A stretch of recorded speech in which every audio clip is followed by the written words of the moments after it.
Service business owners, don't offer another discount until you watch this. In the next few minutes, I'm gonna give you the playbook to avoid discounting, what to do before you discount, and what to ask for if you do. Why should you listen to me? Well, I've offered over $500,000 in discounts to my customers for services. And along the way, I've made pretty much every mistake you can think of and plenty more that you can't think of because you don't even know they're mistakes yet. But don't worry, you will soon. Just stick with me. I've coached and consulted literally hundreds of business owners working in over 100 different niches and industries. And to my surprise, one of the most common questions that I get from entrepreneurs, especially the new ones, is how they can handle discounting. And even more to my surprise, the advice I've given my clients on how to handle discounts has been one of those lessons that I've actually got the most positive feedback on. Some claiming it's totally changed the way they price their business and has put tens of thousands of dollars back in their pockets. That's why I'm super confident that over the next few minutes, you will walk away with at least one, maybe even two or three phenomenal golden nuggets you'll incorporate into your business. So we're gonna go over, number one, how to avoid discounting in the first place. Number two, what to do before you discount. And number three, what you're gonna get in return. Here's the issue. Discounting isn't just giving up a little bit of your margin. It's gonna set the floor for your business. If you drop your price once, that's going to be the reference point in their head moving forward. Coming back from that is actually a lot harder than you think. Why? Because by lowering your price, you've lowered your perceived value. The other thing, I'm sure you already know this, the cheapest customers are also the ones that need the most communication, are constantly sending revisions, have the highest expectations, and are the toughest to deal with.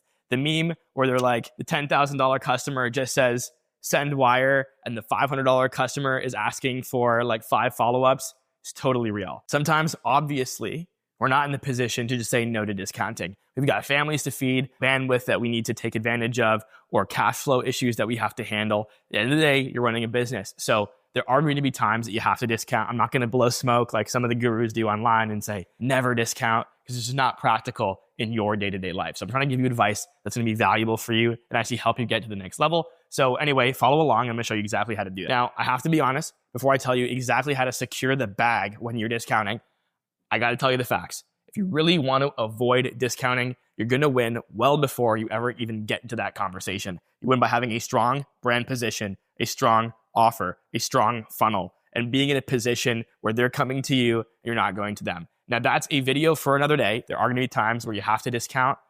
Ultimately, we don't want to be doing that, period. Now, let's get into it. So put yourself in the position. You want the job, and the client asks you for a discount. I'm going to give you 5 things that you can do instead. Number 1, scope, swap. This is kind of an obvious and an easy one. If the client's asking for a discount, they certainly don't deserve all of your services. So if you're offering A, B, C, X, Y, Z for a certain price, maybe it's a package or a bundle or something, you simply say to them, hey, I can accommodate that price, but we're going to probably have to cut X and Y, and you're going to get the other, 4 things for the price that you requested. Now, one of 2 things is going to happen. They're going to say, sure, because they actually didn't need those things, and you're going to save the time, or they're going to say, no, I actually do want those things, so I'll pay the full price. So again, this is something you do before the discount, because sometimes it leads to you still getting the full amount that you asked for, but it shows that you're accommodating, and it gives you an alternative versus negotiating back and forth on price. Rather than trying to meet them in the middle,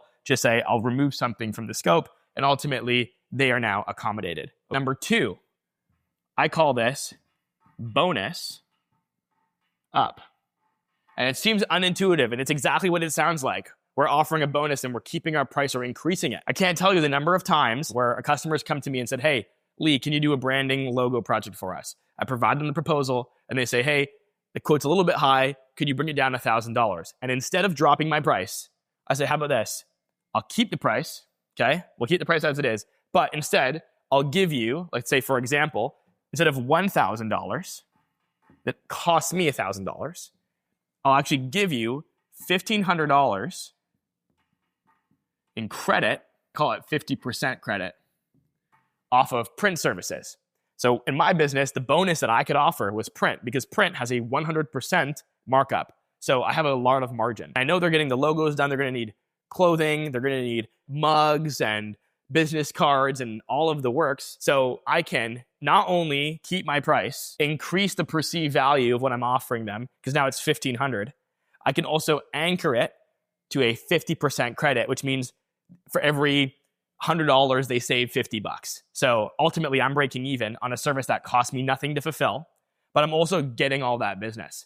So they're going to continue to use those services through me rather than finding another print vendor. So in this situation, I lose no money. Customer gets more value, and it's actually good for business, okay? So bonusing up, it's unintuitive. Every business is different. You might have something different, or you might not have something that you can offer that doesn't cost you. But that's another creative solution that you can use instead of discounting and before you drop your price. Number 3, pretty simple, provide pain. Now, it's exactly what it sounds like, just not literal, of course. When we provide pain, what we're essentially doing is we're creating some kind of negative repercussion for them asking for the discount. And it needs to be rationalized. So it can be as simple as, hey, yeah, we can provide that discount, but we're gonna have to fit you into our schedule where it's easier for us and we're not taking up space of our other clients. So we can do that project for you, but instead of starting it next week, we're gonna start it next month. And instead of being done in 2 months, it'll be done in 3 months. So you're creating a little bit of pain, and time is a form of pain because people always want things right away. And in that situation, they're gonna respond with, okay, I'll be a lower priority, or never mind, I don't wanna be a lower priority. I'll pay full price, right? Get the job done. Now, number 4, I can guarantee will make you money and save you money and save you pain. Name the price. If someone says, hey, Lee, that's a little bit out of my budget, I'm not gonna say, well, how about we do it 25% cheaper? That would be stupid. So you're gonna say to them, hey, I don't normally do discounts, but I understand you got some budget constraints. What price would help us get this project moving forward? Now, as soon as they respond with, okay, what about $500 off? You might be jumping up and down because you were prepared to give even more, but all you have to do is respond deal, because you already created a frame that whatever price that they present to you, if you take it, you're going to move forward. So asking them to name the price, not only will it save you money, because the worst case scenario is they ask for more than you can give. Best case scenario is they ask for way smaller of a discount than you thought they were going to ask for. Number 5, before you do a discount, you need to understand your buyer. I love how my penmanship is progressively getting worse as we get down here, but you need to understand your buyer. And the reason I say this is because one of the first things that we do when we hear from somebody that they want us to discount our price is we immediately assume that they're price sensitive. But there are people out there, myself included, that just love a good deal. And all they're trying to do is they're trying to walk away with that massive dopamine hit that they just got, like a sweet deal on whatever it is that they're spending money on. If that's the kind of buyer you have, it's not someone that's truly price sensitive. Maybe they have tons of money, but they're just trying to get a deal out of you. The other way that you can do it while still being accommodating is to actually just increase it. So you can say, hey, listen, instead of doing the 1-month contract where I'm gonna make 10 videos for your social media, we're gonna do a year locked in, or 6 months locked in, retainer. And I'm gonna do a long form video, and I'm gonna do your podcast, or I'm gonna do whatever, and you're going to discount that instead. Because all they want to walk away with, if you know the kind of buyer they are, is they want value. So understand your buyer, and sometimes increase the offer so you can still walk away with more money if you're gonna offer the discount in the first place. Okay, so those are the 5 things you got to do before you offer a discount. Okay, now the last bonus I'm going to add is, to sound horrible, free. The amount of times I've given my customer a free project rather than discounting it, it's probably in the order of $10, $20, $30, $40,000. And the reason I've done that over my career is because I would much rather give them one small project for free than discount it. And the reason is, some of these entrepreneurs, they have multiple ventures, multiple businesses. They got side projects. And they come to me and they say, hey, Lee, I'm starting up this podcast, or I'm doing this. Can you help me with the logo? And maybe normally I would charge, $5,000 for something that small or simple. I'll just say, hey, listen, you've been a great customer. You've been loyal. You've paid on time. You've respected our time. I want to help you with this podcast. Let me take care of that for you. I know you do the same for me. By doing that, I'm not discounting my price and creating a new expectation moving forward from that customer. Especially if that customer has paid me hundreds of thousands of dollars over the last few years, I don't want to discount my price and change the expectation. But number 2 is the discount isn't a gift. A discount is just a discount. It just lowers your value. But a gift creates an expectation of reciprocity. So I do something for free, and I've also said, you're a loyal customer, you pay on time, you respect our time. Well, now what's going to happen is they're going to associate this with that behavior, and they're going to want to reciprocate by continuing the good customer behavior, and maybe eventually giving me something in return, right? The amount of people that owe me favors, I genuinely don't know the number because I've done this and I've never actually cashed in. I've just done it because I genuinely cared about those individuals. They've been good customers to me. And I'd rather give them something for free than discounting my price. All right, so I just gave you 5 + 1 different things that you can do before you have to offer a discount. However, as we know, sometimes those strategies may not work, or you're just in a position where the customer needs the discount. So now I'm gonna give you 3 ways to do what I like to call EMV, which means extract maximum value. In fact, sometimes you can extract even more value than you're giving up if you do this right. A lot of cases when someone's asking for a discount, they've already taken a huge interest in your business, they want to work with you, but ultimately the price is the constraint. So when they ask for the discount, they're basically asking for you to take the loss and compromise. But a deal doesn't have to be a win-lose, it can also be a win-win. So I've got 3 ways you can extract value through trades, okay? There's 3 different types of trades you can make. And the first one is case studies and PR. What do I mean by that? Well, if a customer is coming to you and asking for a discount, you can respond by saying, sure, we can do that for you. But if I provided that discount, we're going to ask that you also agree to be part of the case study where we're going to ask for a written testimonial, maybe a video testimonial, and we use your work to share it with other customers with your permission.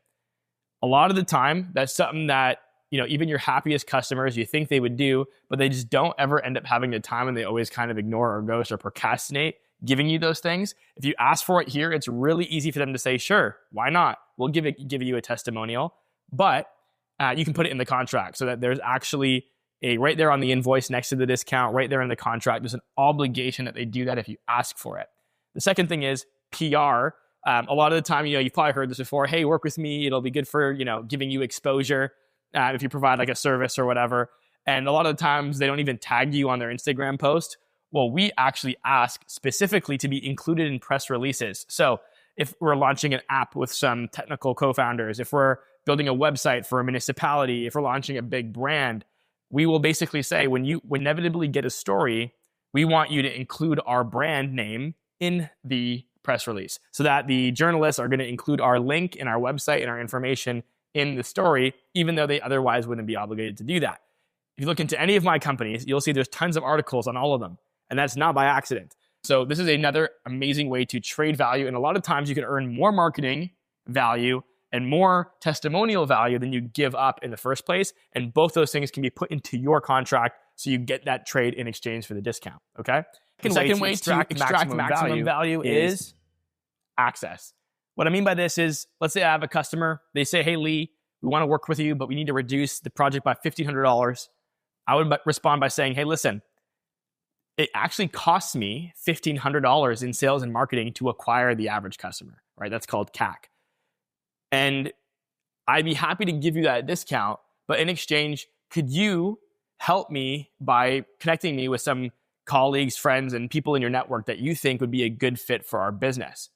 And you could even go further by saying, I know you're so well connected and such a good networker, so it should be really no problem for you to get us at least a few quality prospects.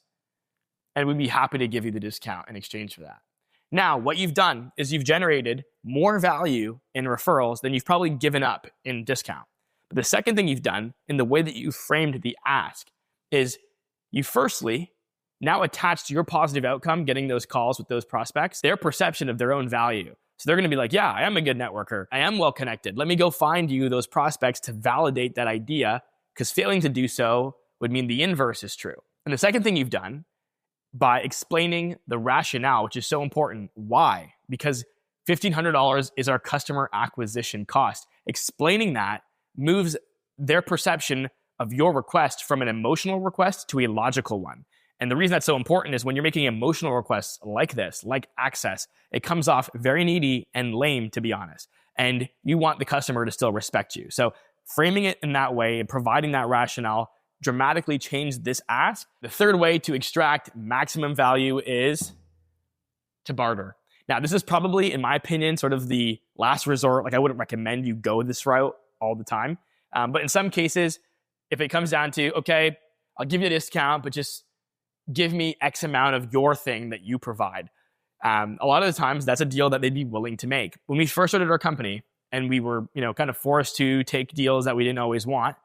One of the deals we took was we literally traded sneakers and sportswear with the company that sold those items in their retail store in exchange for photos and videos. Another scenario, we actually traded the website and branding literally for cash and jewelry. And we had like $10,000 worth of diamonds. One of the things I always suggest to people is if they do a barter, never trade one-to-one. So if you're trading for services, maybe you do like for every dollar that I discount, I get $1.50 of your service. Or if it's retail, for every dollar I discount, I get $2 of your products. And the reason that you should do this is because they've asked you for the discount. So this is a compromise that you're making. So to go in there and trade one for one is very foolish, and you don't need to be doing that. And also, in a lot of cases, their products cost them half or less than half what they're selling retail. So if you're providing a $100 service, don't trade that for a $100 pair of shoes. Trade that for a $200 pair of shoes, because that's the inventory value that they're carrying, and it's a more fair exchange. So that's a couple pro tips for bartering. If it gets to that, at least do it right. Now giving you 6 different things that you can do before you give a discount and drop your price. I've also given you 3 different types of trades you can make in exchange of that discount to extract maximum value. Now, I'm going to show you how to apply that discount the right way, and I promise you this is probably the most important part of the whole thing. Doing this right will secure your business's future and also make sure that you maintain respect and hold people to the conditions that you put in place, okay? So follow me here. There are 2 things you have to do to discount right. Number 1 is show the real value, okay?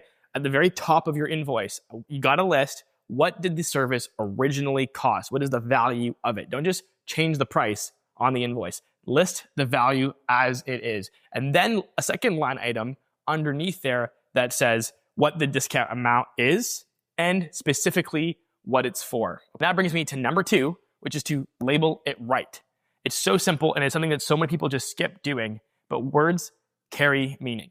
And simply just putting on the invoice that there's a discount in the amount leaves so much to interpretation. What you should be doing, especially to avoid the whole thing where the customer comes back and says, hey, well, last time you gave me this price and this discount. Well, you want to be able to point back to that invoice and say, as you can see, that discount was a one-time courtesy for a first customer, or a one-time discount in exchange for a case study or testimonial. It's very, very important. Even if they're just a loyal customer and you're just giving them a discount, you're not even trading anything, put it on the line item. Say, one-time courtesy discount for customer loyalty. And why that's important is because the psychological impact that has. You're now reaffirming that that customer is loyal to you, which hopefully will encourage and incentivize future loyal customership, if that's a word. And that is also worth doing. It's as simple as writing it on the invoice. So many people do the discounting part right, and then they just forget to finish the job, which is, again, showing the real value. So you're anchoring to what you're worth, and you can return back to that more easily in the future. And then also labeling it correctly so people understand words have meaning. So here's the takeaway. Discounting doesn't have to be net negative for your business. In fact, you can be creative and you can turn discounts into a positive. But most importantly, you want to protect one of the most critical levers in your business, which is your pricing. If you give a discount, make sure that it's visible, strategic, and reciprocated. Every time that you lower your rate for no reason, you're training your clients and yourself to accept less than you're worth. So protect your price like your reputation, because it's honestly a big part of it. I'm actually working on a follow-up video right now on how I went from charging $25 an hour to $1,000 an hour without losing customers, and in fact, attracting more, better quality customers in the process. I promise you're not going to want to miss that. So hit the subscribe button, and I'll see you in the next one.